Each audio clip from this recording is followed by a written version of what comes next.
Slow. Oh my god. That's a lot of oil.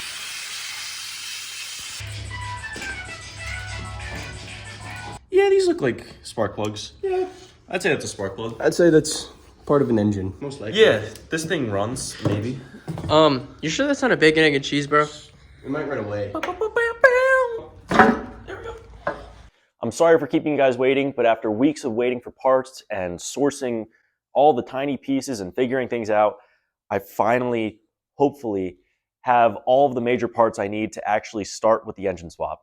Within this mountain of parts, I have finally an oil pan. This is a baffle plate, but the oil pan was the hardest thing to find because it was on back order for the longest.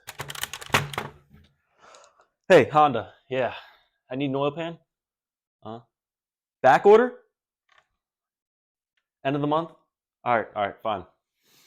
Hey, Honda, yeah, it's March now. Where's my oil pan? Another month?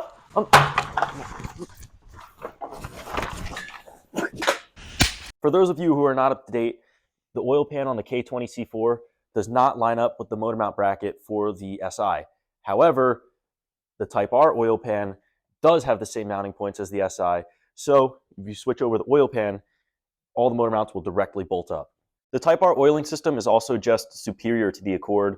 It's more efficient and it's more suited for track, which is going to be much better in my application. Now, some of you may recognize this is not an OEM Type R oil pan, and that originally turned me off, but once I realized my options, I kind of didn't really have a choice, and I didn't want to wait. I know you guys didn't want to wait. So this is an aftermarket, supposed to be replica of the Type R OEM. Hopefully, we'll find out very soon, but hopefully it has no mounting issues. Everything fits perfectly and it'll run fine. Again, we'll test that out, but this is the best I could do for the time being. This oil pan was originally brought up to me by Tony, who I will link in the description, is the person who is helping me with the swap. He has his K20C4 swapped SI, so you can check out his Instagram, look at his car. I could not be doing this without him. He's just constantly supporting me and helping me out, so big props to him. He also has a fuel system coming out soon, so some of you may be interested in that if you're running big power. But this oil pan was from AutoZone. It was actually more than OEM, but I got 15% off and free shipping. So it was a pretty good deal overall. We'll see how the fitment goes, but as long as it fits, everything should check out. And at this point, I'm ready to move forward, and next step is getting the engine set up. In order to get this engine set up, it needs to be mounted somewhere because there's just no way you could work on the ground like this. And for that, you're going to use something very simple, straightforward, is a basic engine stand. And those of you who don't know how these work, simply I had these bolts laying around. Put one bolt through here, and the other goes through the bell housing. And you're going to put a nut on there, put on some washers if you need to. These arms are adjustable, so you can move it into the right position. They're typically just universal stands. So this will allow me to get the engine on there and actually start working on it and tearing it apart. This engine is basically still out of the junkyard. Oil, aluminum oxide, dirty, messy. You can see the cut hoses and wires. It needs a lot of love. So instead of, well, the traditional route would be to just spray it, wipe it off, clean it like you normally would. However, I'm going a different route. I'm sure some of you have heard of dry ice cleaning before. And for those of you who don't know, it is exactly what it sounds like. It's pressurized dry ice. It'll clean off all the aluminum oxide, the dirtiness, nasty, whatever, and make it look almost like new. And doesn't damage plastic, seals. It's almost completely safe. The only downside is it's pretty expensive. But there's a guy who comes to the shop. He does like the underside of trucks and stuff like that. So really quickly, I'm going to have him do my engine, but I'm also going to have him go over this transmission. And some of you may be thinking, what are you talking about? This transmission looks really clean. And it looks like that on the surface, and that's what I thought when I bought it, except if you look closer, this was painted. This is supposed to be black, and that's how I knew. Some of these edges just don't look right. This transmission was painted. And that really sketches me out because it makes me think there might have been a crack or some sort of damage on here that they tried to cover up. So I'm going to have them go over it with the dry ice, try to clean it up a little more and see if there's any hidden damage that was hidden by the junkyard. In order to get prepped for that, I'm going to get the engine on the stand. I'm I'm going to try to seal off all the openings because you don't want any of the nastiness getting inside the motor. So get that on there, seal it up. Once it's cleaned off, then I'll get into actually tearing down the motor, take the valve cover off, take the timing cover, the oil pan, take that all off. You guys will actually be able to see the inside of the motor, and hopefully it looks pretty good. Got to make some small adjustments, and I'll go over those in detail when I get there. But for now, get the car out, engine on a crane, set it up.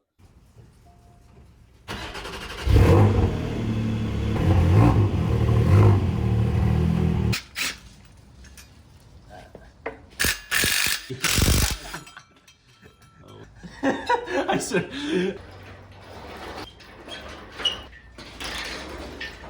Couple tires?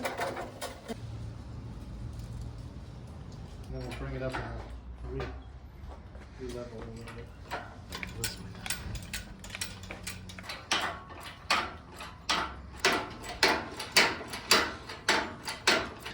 Put a bolt through the chain right there, and then on the other side, bolt through this mount right here. And then the cool thing about this piece is you can adjust it left and right, so you don't want this chain putting pressure on your valve cover per se or anything else important.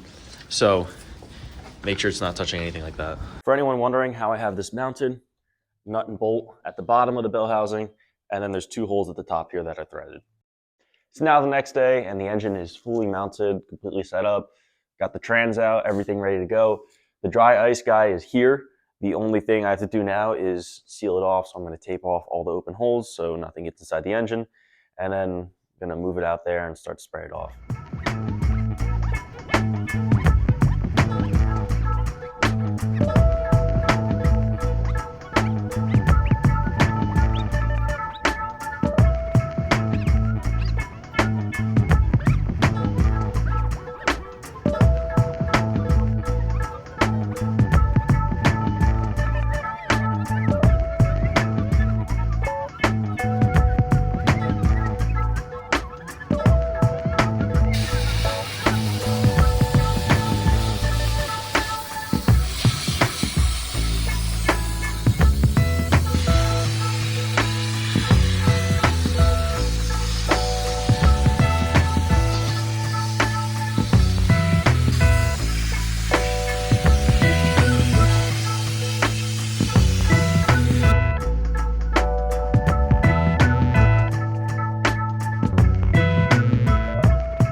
It is now day 3 of the motor build. I had to leave work early yesterday to go to school, but as you can see, the motor and trans all cleaned up.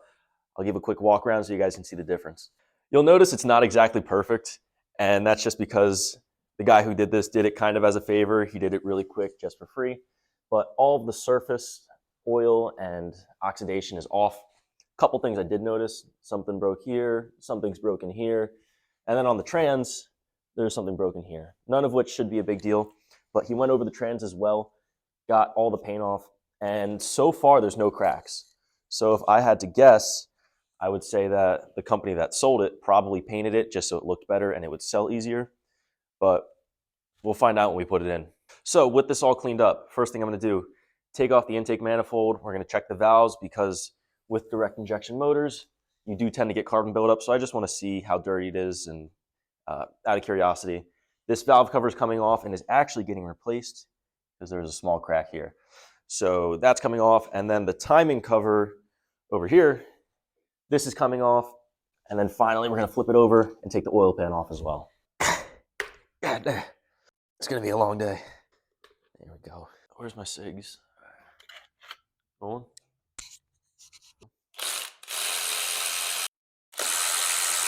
Bada boop. Hey, this is Editing Gavin here, and the reason I'm doing a voiceover for this part is because for some reason, a few of the files, the audio got corrupted, but it's only maybe the next 5 or 10, so it's not a big deal. So I'll do a voiceover to explain, because when we take this intake manifold off, there was a bit of a surprise, and that was some really, really severe carbon buildup. And carbon builds up probably from either bad gas, like really cheap 87 octane, not doing frequent enough oil changes, or simply the junkyard was lying about the mileage. all of which is common, but I do plan on cleaning this out. I'll do that next time I'm working on the motor, either media blasting or using some sort of solvent to break it down. It's very easy with the motor out of the car, and it shows how much of a problem it is on direct injected motors. And you also see some oil in the intake manifold, and that's why I plan on putting a catch can on, which should fix a lot of these problems. But the audio is about to fix again, so enjoy the rest of the video. Bro, do not, whatever you do, Just ignore do not record this. Ignore the background. Yup. Another guy. You okay back there? You signed the waiver, right? We are now going to pull out the coils, check the coils, check the injectors, make sure, you may even put a bore scope in, make sure the cylinders look good. I have to gap down the spark plugs.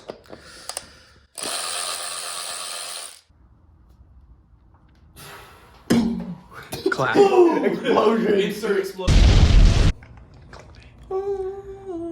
No, these look normal. Probably just reuse these, gap them down. Yeah, you don't look normal. All right, let's.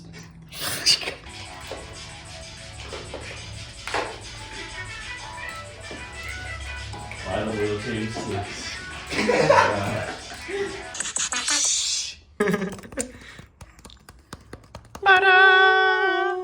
Yeah, these look like spark plugs. Yeah, I'd say that's a spark plug. I'd say that's part of an engine. Most likely. Yeah, this thing runs, maybe.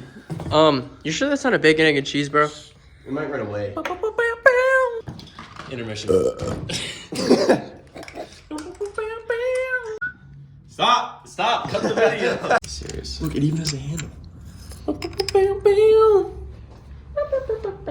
Yeah, this thing sparks.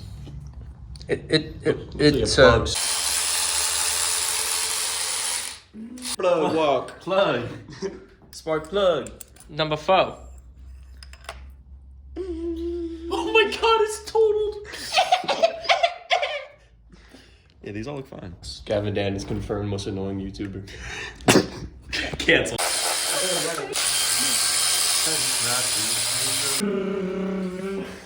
What's happening? It's coming. What? What?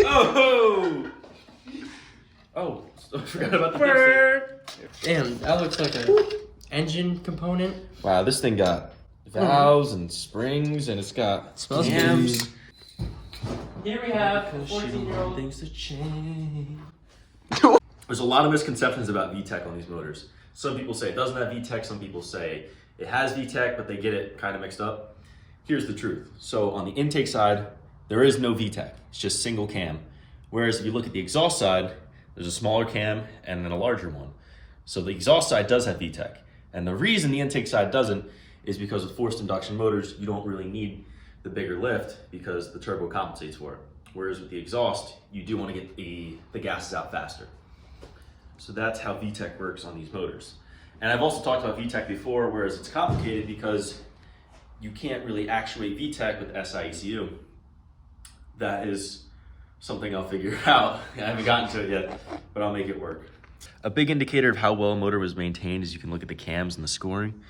There is a fair amount. It's nothing terrible. You can see some harsher lines on some of the lobes. It's not terrible. That's always something to watch out for.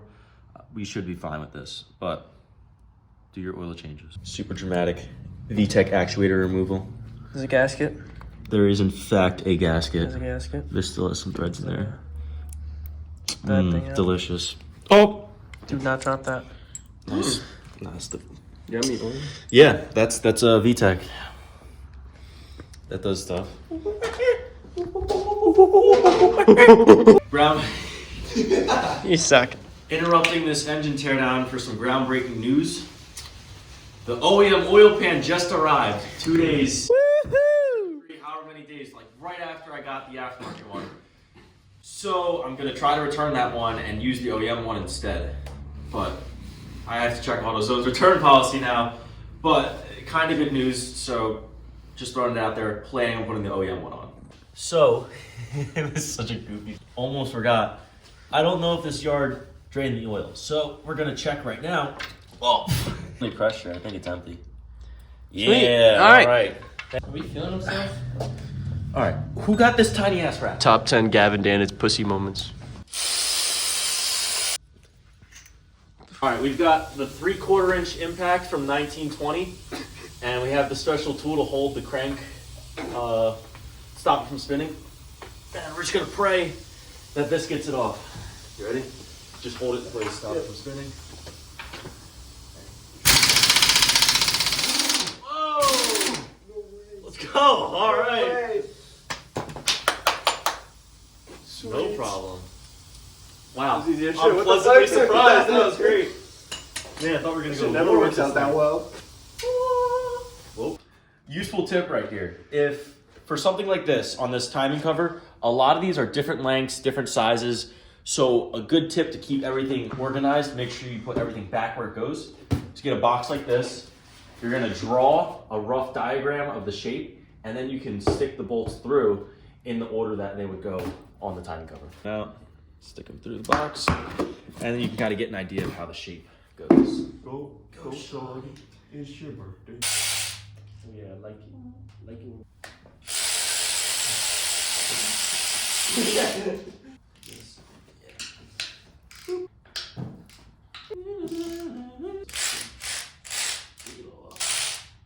Cool. Nice. We have all the hardware off, all the accessories are off.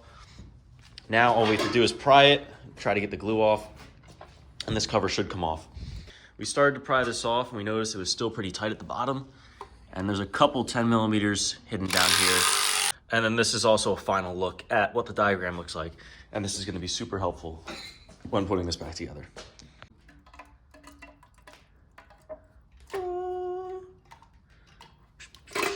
There you go. Sweet. Oh, slow.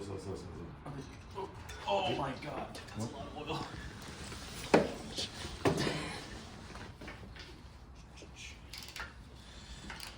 So we gotta move these down to there. We now have the engine turned over, and couldn't get it all the way just because this stuff's in the way. Could have taken it off, but it should be fine at the angle it's at. And I also had to move these arms down because they were here, and this is part of the oil pan which is coming off, so we moved these down to here.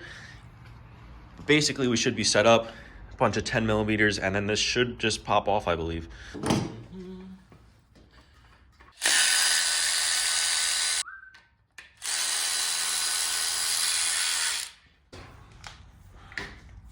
That was a beautiful crack. Hold on. There we go.